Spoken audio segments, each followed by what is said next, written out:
예수님께서는 우리가 일상에서 흔히 접하는 소재를 비유로 많이 사용하셨습니다. 포도나무의 비유, 무화과나무의 비유, 겨자씨의 비유, 누룩의 비유, 이른 양의 비유, 여러 가지 비유로 진리를 설득하셨습니다. 오늘 본문은 농사를 소재로 한 비유입니다. 평소 예수님께서는 농사 짓는 원리를 가지고 복음에 관해서 교훈을 주셨는데 농사의 원리와 복음의 원리가 비슷한 점이 많기 때문입니다. 나라마다 기후 조건이 다르기 때문에 농사철이 다를 수 있는데 보통 이스라엘에서는 10월 중순에 보리씨를 뿌리고 추수는 4월에서 5월 말경까지 한다고 합니다.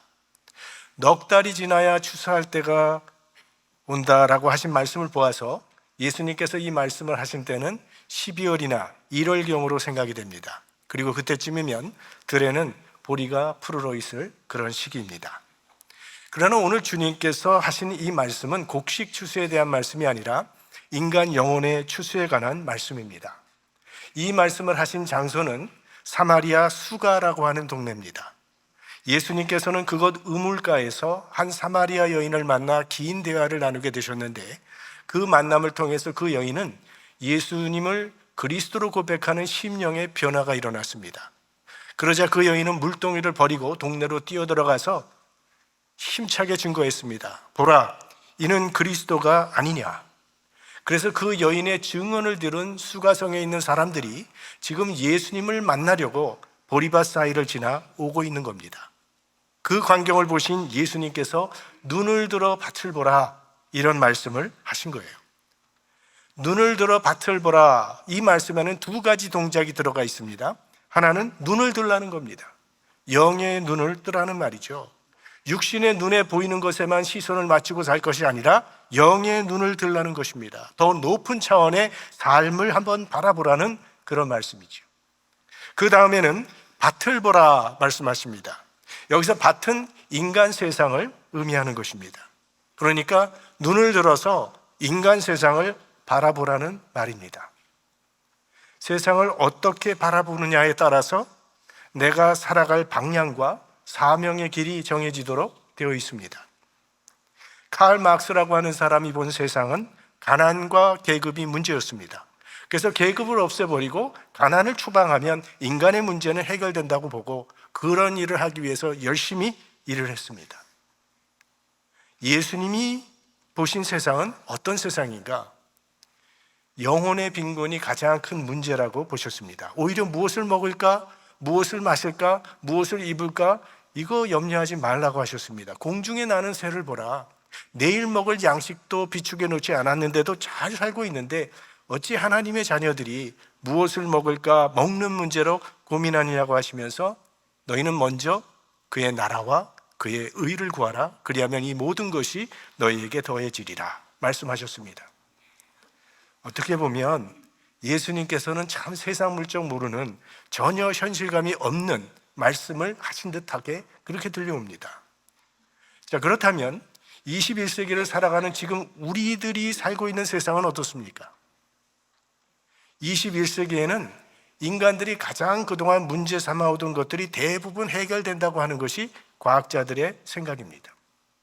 먹는 문제, 지금도 굶주리는 사람들 많이 있습니다. 장차 지구의 인구는 점점 더 많아질 텐데 그렇게 되면 이게 식량난이 더 심각해지는 거 아니냐고 걱정하는 사람들이 있는데 이 식량 생산은 유전자 공학이 해결해 준다는 것입니다. 여러분, 한국에서는 벌써 오래전에 무추라는 것이 나왔죠? 무추가 뭡니까? 무와 배추를 접붙여서 위에는 배추가 되고 땅 속에는 무가 되는 게 무추입니다. 그러니까 땅은 절반이고 생산은 2배로 하는 것이 아무런 문제가 안 된다는 거예요. 우리가 원하기만 하면 딸기 하나만 먹어도 한 끼가 해결될 정도로 큰 슈퍼 사이즈 딸기도 얼마든지 만들 수 있습니다. 소나무에서도 우리가 원하는 열매를 얻고자 하면 그렇게 할 수 있는 기술이 있다는 거예요. 그러니까 이 일용할 양식의 문제는 분배의 문제지 언제나 생산의 문제는 아니라는 거죠. 그 다음에 의학 분야입니다. 유엔은 이미 2015년도에 평균 수명 자료를 근거로 해서 우리 연령 분류를 재정립했습니다. 0세에서 17세는 미성년에 속합니다. 18세에서 65세는 청년에 속해요. 저도 청년이에요. 그러니까 66세에서 79세까지는 중년입니다. 아마 여러분들 얼굴이 하실 거예요.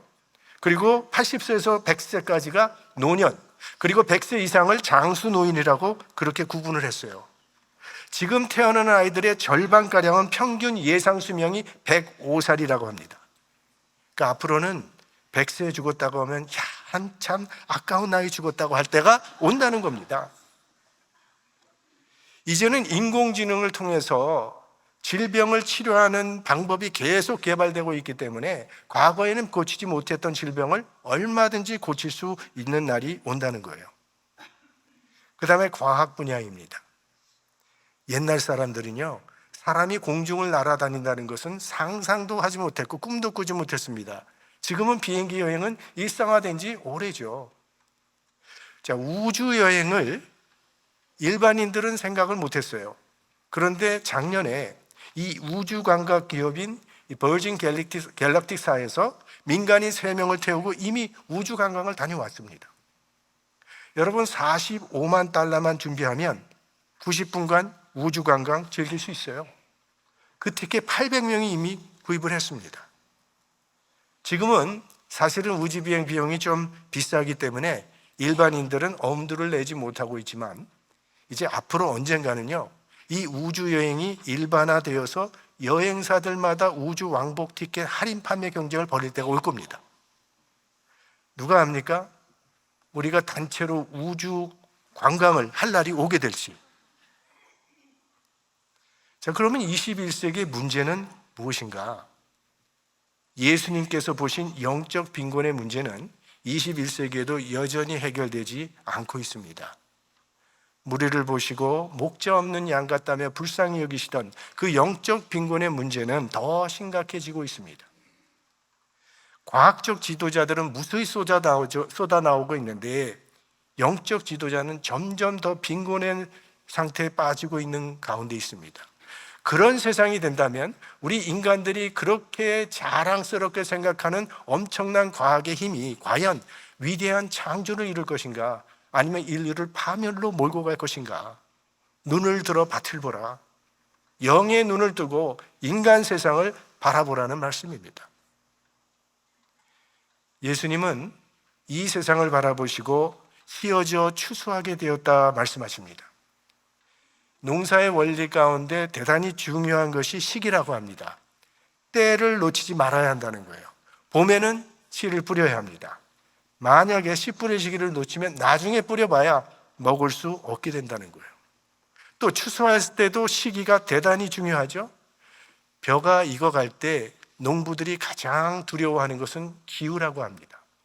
가을이 성큼 다가왔는데 우박이라도 한번 내려버리면 1년 수고한 농사가 다 헛것이 되기 때문이에요. 그래서 때를 놓치지 말고 재빠르게 추수를 해야 합니다.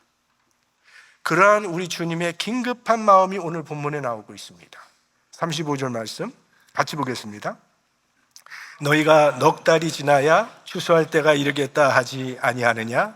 내가 너희에게 이르노니 눈을 들어 밭을 보라. 휘어져 추수하게 되었도다. 여기서 주님이 말씀하신 추수라고 하는 것은 믿지 않는 사람들을 예수님께로 인도하는 행위를 말합니다. 내가 보니 세상이 휘어져 추수하게 되었도다. 이게 주님이 보신 세상의 현실이라는 거예요. 빨리 거두어들이지 않으면 떨어지는 곡식이 될 수밖에 없는 추수 때에 지금 우리가 살고 있다고 말씀하시는 것입니다. 제자들은 이 예수님의 영적인 말씀을 깨닫지 못하고 보리밭을 바라보면서 아직 넉 달은 더 있어야 추수할 때가 된다는 인간적인 계산을 하고 있었던 겁니다.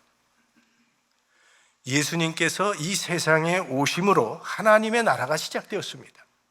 예수님께서 이 세상에 오심으로 하나님의 나라로 사람들을 인도하는 영적 추수기가 시작된 거예요. 예수 그리스도께서 다시 오시는 그날까지 우리는 지금 추수를 기다리고 있는 황금빛 들녘에 서 있다는 겁니다. 그래서 성경은 때를 얻든지 못 얻든지 항상 말씀을 전파하라 말씀하십니다. 왜? 우리 편에서는 때가 아직 아니라고 핑계하지만 영적 추수기는 이미 예수 그리스도와 함께 이 땅에 도래했기 때문이에요. 아직 때가 되지 않았다고 하는 생각이 영혼 구원에 큰 방해가 된다는 거죠. 영혼을 추수하는 일은요, 인간적으로 계산할 수가 없는 겁니다. 지금 우리 교육부에서는 저 영아 유치부 그 어린 아이들에게 열심히 신앙 교육을 하고 있어요. 그 아이들이 아무리 머리가 좋다 한들 그 나이에 예수 그리스도의 십자가로 구원받는 대속의 진리를 그들이 이해할 수가 있겠습니까? 적어도 넉 달은 지나야 추수를 할 수 있지 않겠습니까? 또 인간적으로 계산을 해보면 그 애들이 앞으로 100년 가까이 살 텐데 뭐 벌써부터 예수가 누구인지 가르치느냐고 할 수 있죠. 좀 더 큰 후에, 좀 더 성숙한 후에 해도 되지 않겠습니까? 넉 달이 지나야 추수할 때가 되지 않겠느냐는 말이죠. 논리적으로는 맞아 보입니다. 그러나 나이가 들수록 우리의 심령은 굳어지고 점점 무감각해져서 구원받을 기회를 놓칠 수 있다는 거예요. 그래서 때를 얻든지 못 얻든지 항상 힘쓰라. 넉 달 후에 생각하지 말고 지금 추수하라는 그런 말씀입니다. 다음 기회가 있을 것이라고 생각하지 말아야 합니다. 우리는 모르니까. 그에게는 우리가 마지막 기회일 수도 있다는 거예요. 이번 기회를 놓치면 그 사람은 다시는 복음을 듣지 못할 수도 있다는 그런 절박한 마음으로 복음을 전해야 한다는 거예요. 저 사람은 나하고 참 친하니까, 저 사람은 마음이 착하니까 내가 전도하면 믿을 것이라고 생각을 하는 전도는 내 계산대로 되지 않습니다. 만약 그렇다면 집안 식구들이 제일 전도하기 쉬워야 되는데 실질적으로는 그렇지 않은 경우가 얼마든지 있다는 거예요.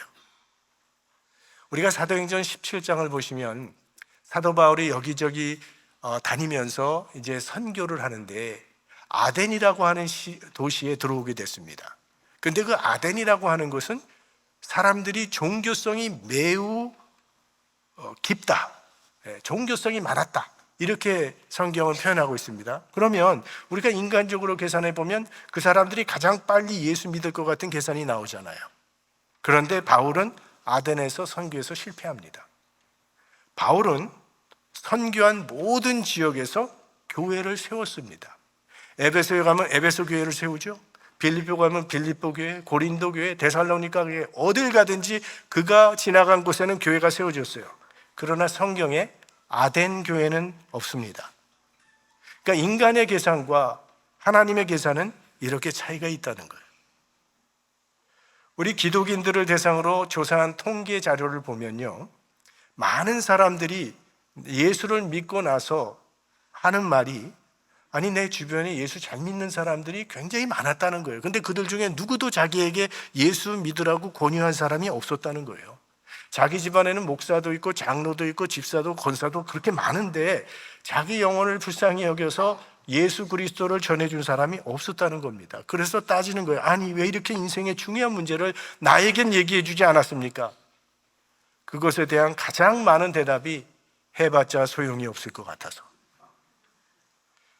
저 사람은 너무 유식해서 안 될 것 같아, 저 사람은 너무 부자라서 안 될 것 같고, 저 사람은 너무 까칠해, 그래서 그만뒀다는 거예요. 그런 것이 아직 때가 되지 않았다는 생각이죠. 그러나 아직 넉 달이 지나야 된다는 생각은 인간적인 계산일 뿐이지 전도는 내가 계산하는 대로 성과가 주어지지 않습니다. 하나님이 계산하는 대로 주어지는 것입니다. 생각해 보십시오. 150년 전에 한국의 선교사님들이 찾아왔는데 그 150년 전 한국의 사회의 상황이 복음을 전할만 해서 선교사들이 우리 한국 땅에 왔겠습니까? 정말 캄캄한 어둠의 땅이었습니다. 그런데도 그들이 왔더니 기독교 역사에, 선교 역사에 기적이 일어났던 거죠.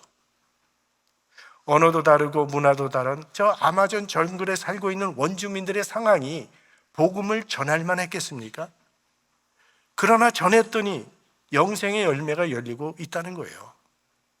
그래서 주님은 보라, 휘어져 추수하게 되었다고 말씀하신 것입니다. 믿음의 눈으로 세상을 바라보면 휘어져 추수할 곡식들이 물결치고 있다는 말씀이에요.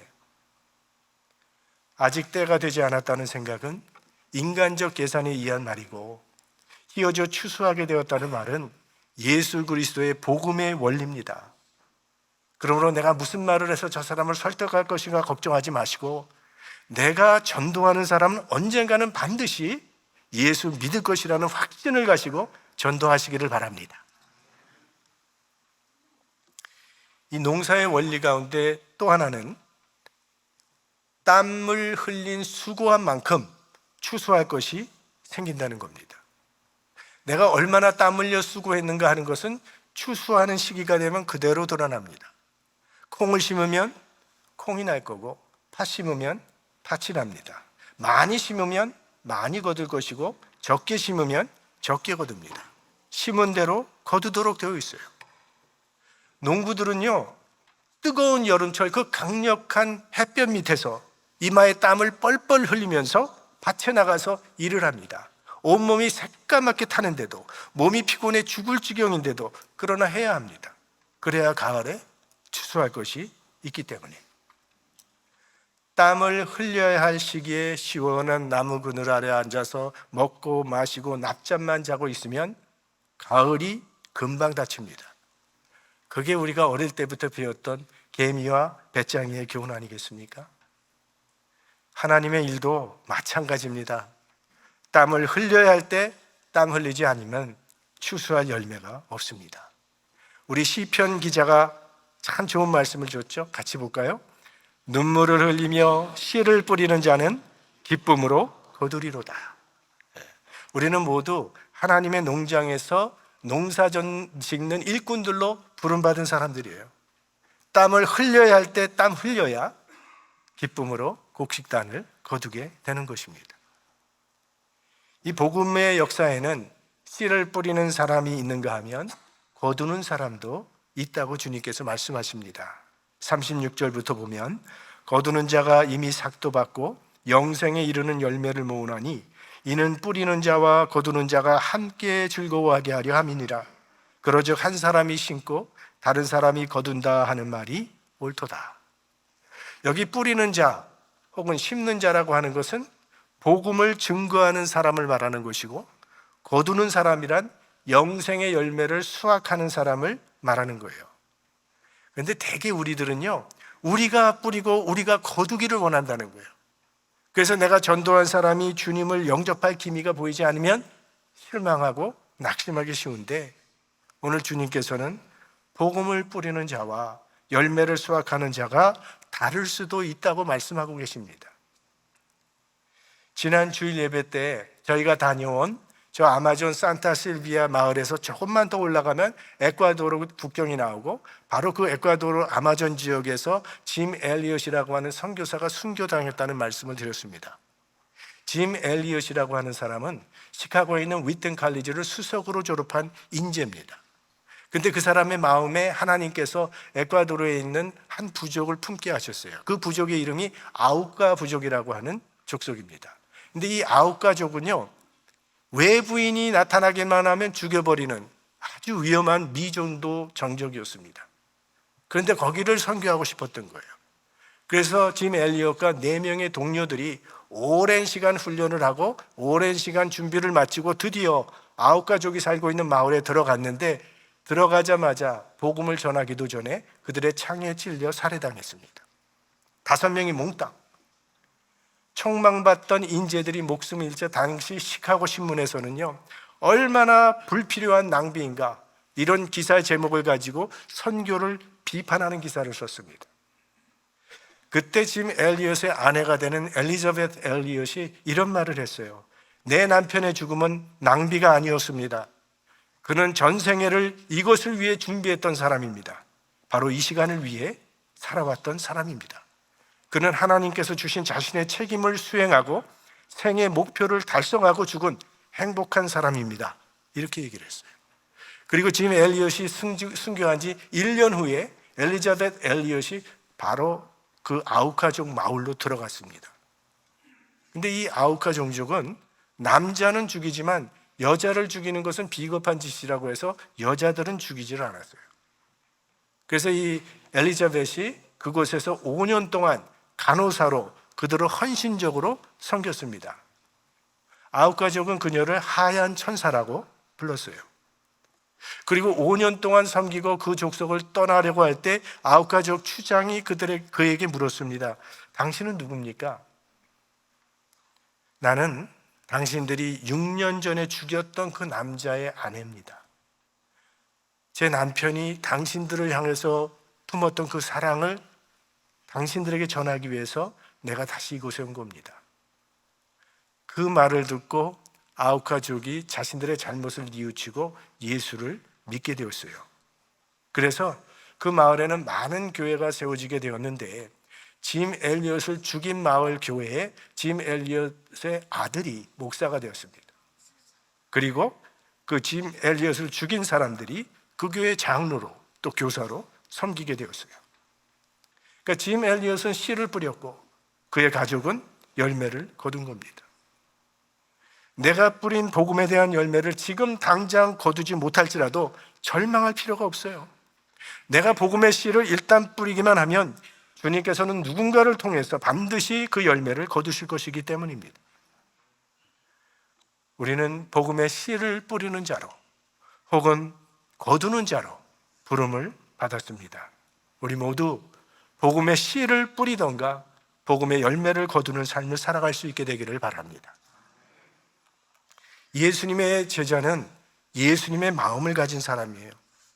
이 예수님의 마음을 품고 세상을 바라보면 추수할 영혼들이 보인다는 겁니다. 인생길에서 지친 목마른 영혼들이 복음을 기다리고 있다는 거예요. 우리가 살고 있는 이 풀러턴 지역에서도 또 캘리포니아에서도 이 미국과 저 땅끝에서 구원해달라고 손짓하고 있다는 거예요. 우리는 넉 달이 지나야 추수할 때라고 생각하지만 예수님께서는 눈을 들어 밭을 보라 휘어져 추수하게 되었다고 말씀을 하십니다. 추수할 것은 많되 일꾼이 적으니 누가 하나님의 나라를 위해 땀을 흘려주겠느냐고 찾고 계십니다. 누가 영혼의 농장으로 일하러 나가겠느냐고 묻고 계시는 거죠. 주님께서는 우리 교회에게 이 지역에 살고 있는 목마른 영혼들을 추수하라고 말씀하시는 겁니다. 저 아마존 정글에서 문명의 혜택을 받지 못하고 살아가는 불쌍한 원주민들을 너희 교회가 추수하라 하십니다. 저 니제르에 있는 목자 없는 양 같은 영혼들을 너희 교회가 추수하라 말씀하고 계십니다. 복음의 열매를 추수하려면 몇 종류의 사람이 필요합니다. 맨 앞에 나가서 눈물로 씨를 뿌리는 사람이 있어야 되고 뒤에서 그런 일을 할 수 있도록 도와주는 사람이 있어야 되고 또한 열매를 거두는 수확하는 사람이 있어야 합니다. 그래서 38절 말씀 우리 다 같이 보겠습니다. 내가 너희로 노력지 아니한 것을 거두러 보내었노니 다른 사람들은 노력하였고 너희는 그들의 노력한 것에 참여하였느니라. 여러분 가끔 우리가 이 기러기들이 떼를 지어서 하늘을 날아가는 것을 보게 됩니다. 그런데 이 기러기가 무리를 지어서 하늘을 날아갈 때는 반드시 V자형으로 날아갑니다. 그래서 V형, V진영 혹은 V 포메이션이라고 이렇게 부르죠. 근데 그렇게 날아가야 되는 이유가 있답니다. 그렇게 날아가야만 장거리를 무난하게 날아갈 수 있다는 거예요.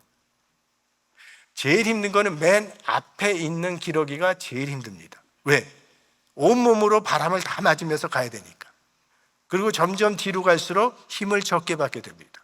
그래서 맨 앞에 있는 기러기와 맨 뒤에 있는 기러기는 힘의 차이가 약 71%나 난다고 해요.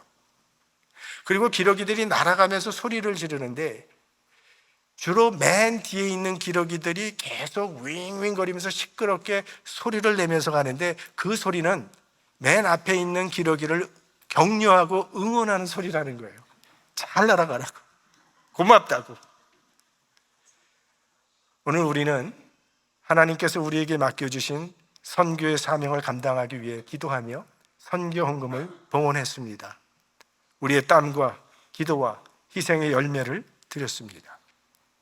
우리가 기억해야 할 것은 현지의 앞장선 선교사들이 가장 힘든 일을 하고 있다는 사실이에요. 전방에 있는 선교사들을 위해서 후방에 있는 우리들이 기도와 물질로 응원하고 격려할 때에 우리들도 그들의 사역에 참여하는 은총을 누리게 되는 거예요. 주님이 하신 말씀처럼 다른 사람의 노력에 우리가 참여하게 된다는 거죠. 하나님께서는 우리에게 우리 정예린 선교사님의 사역에 참여함으로 함께 추수할 수 있는 기쁨을 누리는 기회를 주셨고, 이제는 우리 아마존에서 눈물로 씨를 뿌리는 한원광 선교사님의 사역에 참여함으로 함께 추수할 수 있는 기쁨을 누리는 기회를 주신 것입니다. 우리 교회와 또 여러분 교인 한 사람 한 사람이 하나님의 농장의 한 모퉁이를 신실하게 담당하는 그리스도의 일꾼들이 모두 되시기를 주의 이름으로 축원합니다. 성령의